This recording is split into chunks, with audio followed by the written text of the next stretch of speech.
Hi guys, welcome back to this channel. On today's video, I'm going to show you how to remove image background on Canva.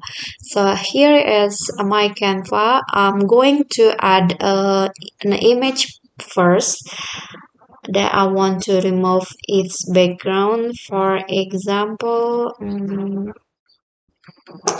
wait a minute. Uh,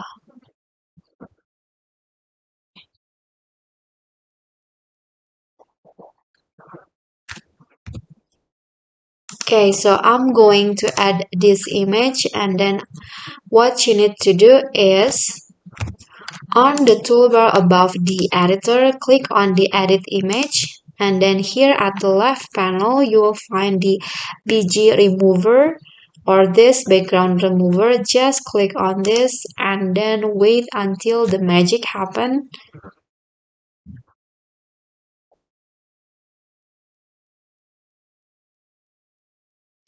Okay, it may take a while, so you need to be patient and wait for the process to finish.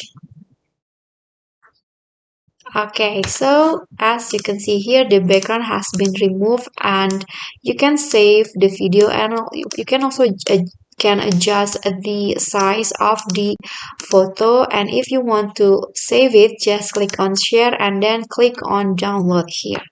Okay, so that's it for me. That is how you can remove image background in Canva. I hope this video is helpful to you. Don't forget to click like, leave a comment, and subscribe our channel. See you on the next video. Bye bye.